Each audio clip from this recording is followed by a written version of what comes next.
आइए बातचीत करते हैं। हमारे सफीदों के अहोभाग्य जगह प्रदेश अध्यक्ष सुमित्रा चौहान जी पहुंच चुकी हैं सरोज हॉस्पिटल। अब उनसे बातचीत करने की कोशिश करते हैं कि उनका जो सेवा पखवाड़ा ये कार्यक्रम चल रहा है, जो सफीदों में महिलाओं के लिए स्पेशल प्रोग्राम रखा है, उसके बारे में उनका क्या कहना है। मैम, सर्वप्रथम आपका सफीदों पहुँचने पर बहुत बहुत स्वागत है। मैं आज यहाँ पर स्वास्थ्य जांच शिविर हरियाणा महिला मोर्चा का एक ही नारा HB 13 हो सबका हमारा। उनकी जो HB 13 कार्यक्रम है हरियाणा प्रदेश महिला मोर्चा का, उसकी संयोजिका प्रदेश की और हमारी भाजपा महिला मोर्चा में उपाध्यक्ष अटल जी की नाती अंजलि मिश्रा जी भी मेरे साथ आई हैं। जो मैम बहुत बहुत स्वागत है आपका जी, थैंक यू सो मच। आयोजिका आज जिला अध्यक्ष यहाँ पे कविता शर्मा जी और डॉक्टर्स हमारी जो इस हॉस्पिटल के डॉक्टर्स हैं, बहुत ही प्यारे डॉक्टर्स हैं। इनके चेहरे से इतनी मुस्कान होती है, आधी बीमारियाँ तो वैसे ही ठीक हो जाए। राजवंती पांचाल जी जो इस जिला के प्रभारी हैं और समस्त बहनें, आज ये सेवा पखवाड़ा के तहत 17 सितंबर माननीय देश के यशस्वी प्रधानमंत्री नरेंद्र मोदी जी के जन्मोत्सव से शुरू होकर कल 2 तारीख है, 15 दिन का हमारा ये सेवा पखवाड़ा चल रहा है। इसमें हरियाणा प्रदेश महिला मोर्चा ने 2 कार्यक्रमों को अडॉप्ट किया। एक कार्यक्रम आंगनवाड़ी, आदर्श आंगनवाड़ी, क्योंकि जन्म से पहले से लेकर 6 साल के बच्चों तक का, जहाँ पर नींव शुरू होती है हमारी स्वस्थ महिला स्वस्थ भारत। अगर स्वस्थ होंगे तो देश का निर्माण भी स्वस्थ होगा। और एक हमने फिर कार्यक्रम लिया जो कि पिछले 1.5 वर्षों से हमारा कार्यक्रम चल रहा है, जिसकी संयोजिका प्रदेश की संयोजिका अंजलि मिश्रा जी हैं, कि HB 13 होमोग्लोबिन सबका 13 हो। ये हर बच्ची का, हर महिला का, इसमें हमने फोकस्ड है 25 तारीख से शुरू कर 22 के 22 ज़िलों में। आज हम सफ़ीदों में आए हैं जींद जिला की तरफ से, कि डॉक्टर कविता जी ने यहाँ इस सरोज हॉस्पिटल में आयोजन किया कि जिन महिलाओं का होमोग्लोबिन 13 से कम मिलेगा उनकी निरंतर चेकअप होंगे, जो रिक्वायर्ड मेडिसिन है वो दी जाएंगी, उनके जागरूकता शिविर लगाए जाएंगे और एक चार्ट बनेगा कि कैसे कैसे इम्प्रूव होता है। ये कार्यक्रम तब तक पूरे हरियाणा में चलेंगे जब तक एक भी बहन का होमोग्लोबिन 13 से नीचे होता है। स्वस्थ महिला स्वस्थ भारत के लिए ये हम काम कर रहे हैं। मैम, एक प्रश्न आता है कि जो मिडिल क्लास से भी कम महिलाएं हैं और उन्हें कहीं ना कहीं पोषण भरा खाना नहीं मिल पाता, तो उन महिलाओं के लिए क्या किया जाएगा मैम?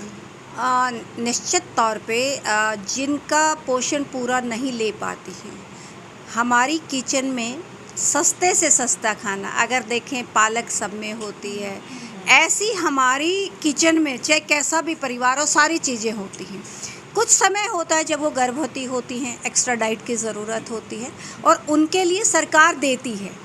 सरकार भी ऐसी महिलाओं के लिए भोजन के लिए आज भी एक गुड़ का और चने का हुआ है अनाउंस, और निरंतर उससे पहले भी जैसे छुट्टियां बढ़ाई सरकार। हमेशा जब भारतीय जनता पार्टी की सरकार, नरेंद्र मोदी जी की सरकार, मनोहर लाल जी की सरकार एक बात के लिए कटिबद्ध है, वचनबद्ध है कि स्वस्थ माता होगी तो स्वस्थ बच्चा होगा, और जब बच्चा स्वस्थ होगा तो इस राष्ट्र का एक एक व्यक्ति स्वस्थ होगा। ये नींव पड़ती है, और जब एक स्वस्थ बच्चा होता है तो वो खेलों में, शिक्षा में, हर कंपटीशन के लिए तैयार होता है, एक अच्छे राष्ट्र का निर्माण करता है। इसके लिए निरंतर हम कार्य करते हैं और कुछ लोगों से सहयोग करके भी हमारी महिला मोर्चा भी जागरूकता के लिए काम करती हैं, और हमारे में से कुछ बहनें कुछ CSR फंड से, कुछ NGOs लगातार सप्लीमेंट्स देते रहते हैं, ऐसे कैंप्स लगते रहते हैं। धन्यवाद, थैंक यू मैम। मैम, आप अटल जी हमारे बहुत फेवरेट नेता रहे हैं और उनकी कविताएं मतलब पूरे देश को प्रेरित करती रही। कोई एक कविता आपको याद हो जो गुनगुना सके कुछ? देखिए, उनकी इतनी कविताएं थीं कि उनमें से अगर मैं लिस्ट बनाने पे आऊँ तो बहुत सारी कविता मेरी फेवरेट हैं, लेकिन इस समय जो इस उपलक्ष्य में बोली जाएगी वो मैं सिर्फ 2 लाइनें बोलूँगी कि छोटे मन से कोई बड़ा नहीं होता और टूटे मन से कोई खड़ा नहीं होता। तो अगर हम कोई भी काम अच्छे बड़े मन के साथ करेंगे, किसी भी काम की शुरुआत, तो उसमें हमें सफलता मिलेगी। मैम आज सेवा पखवाड़ा प्रधानमंत्री जी की जन्म उत्सव चल रहा 17 सितंबर से 2 अक्टूबर तक। इसमें काफ़ी महिलाओं को प्रेरित भी किया है कविता मैम ने, घर घर जाकर प्रेरित किया। और कल हमने इनकी मेहनत देखी कि घर घर जाकर लोगों लेडीज़ को खास तौर से अवेयर कर रही थी कि आएँ अपना चेकअप कराएं, हीमोग्लोबिन चेकअप ज़रूर कराएं। तो कविता मैम के लिए 2 शब्द क्या कहना चाहेंगे? देखिए, किसी भी घर की जो नींव होती है, अगर वो मजबूत है तो वो बिल्डिंग उतनी ही मजबूत होती है। तो सबसे पहले मैं इसका श्रेय देना चाहूँगी अपनी प्रदेश अध्यक्ष सुमित्रा चौहान जी को, जिन्होंने 22 की 22 जिला अध्यक्षों को और प्रभारियों को ये मोटिवेशन दिया कि वो अपने क्षेत्र में जाएं और महिलाओं को जागरूक करके महिला उत्थान के लिए कार्य करें। और इसी के तहत, इसी संदर्भ में जो कविता जी काम कर रही हैं जिंद जिले से, वो उनका काम अतुलनीय है, जिसकी किसी से भी तुलना नहीं की जा सकती। वो बहुत ही अच्छा काम करके दे रही है। हमने पहले भी इनके ज़िले में हम कई आयोजन हुए और आई हूँ, मैं भी आई हूँ, दीदी भी आई हैं। और इनका जो प्रोग्राम होता है, इनका कार्यक्रम होता है, सबसे अलग होता है। और सबसे बड़ी बात, महिलाओं के उत्थान के लिए होता है, महिला सशक्तिकरण के लिए होता है। इसके लिए मैं हार्दिक बधाई देती हूँ कविता जी को, बहुत बहुत बधाई, और आगे के लिए बहुत बहुत शुभकामनाएं भी उनको प्रेषित करती हूँ। जी धन्यवाद मैम हमारे साथ जुड़ने के लिए। मैम एक प्रश्न कहीं ना कहीं आता है, महिलाओं की जब बात चलती है, कहीं ना कहीं महिलाओं की सुरक्षा के ऊपर बहुत बड़ी बात आती है। कहते हैं कि बहुत कुछ कर रहे हैं, परंतु महिलाएं आज भी अगर रोड पे चलती हैं तो सुरक्षित महसूस नहीं करती। तो मैम हम इस कड़ी में ऐसा क्या कर सकते हैं कि महिलाएं अपने आप को और ज़्यादा सुरक्षित महसूस करें? मेरा खुद का मानना ये मैम ये है कि जब हमारे स्कूलों में बच्चों को क्लास दी जाती है हर चीज़ की, मुझे ऐसा लगता है पर्सनली मैम, एक सेल्फ डिफेंस की बच्चियों को खासतौर से क्लास देनी चाहिए। मैम इस बात से आप कितना एग्री करते हैं? देखिए, मैं आपसे एक बात कहना चाहूँगी। अभी मैंने एक लाइन बोली थी, उसमें सारी चीज़ें निहित थीं।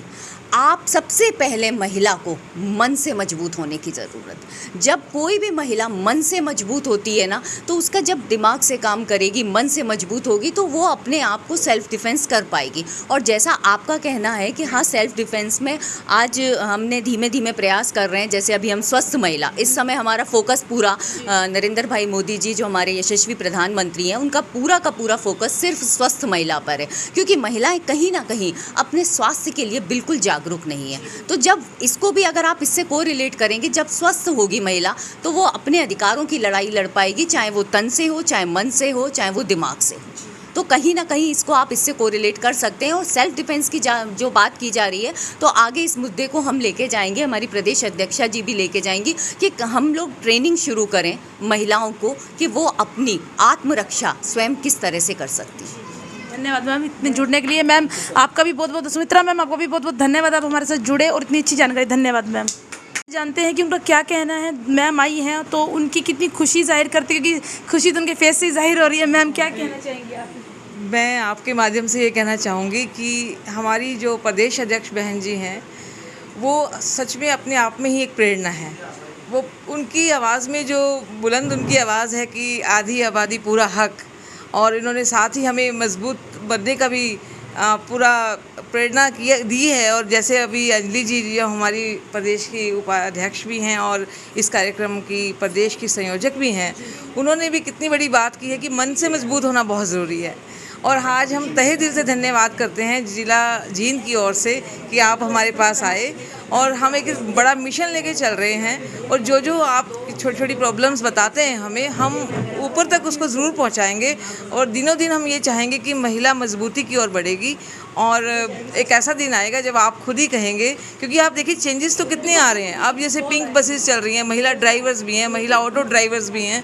आप जींद में भी आप देख रहे हैं कि हम सोचते हैं कि कहीं पे रुक नहीं रहे हैं। और अब राजनीति में भी कितनी महिलाएं आ रही हैं, और ख़ास तौर पे महिला मोर्चा को बहुत इतना मजबूती से खड़ा करने में मैं अध्यक्षा जी का पूरा योगदान मैं इसको मानती हूँ।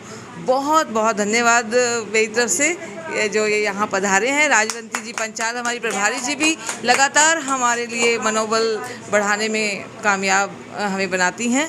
Thank you.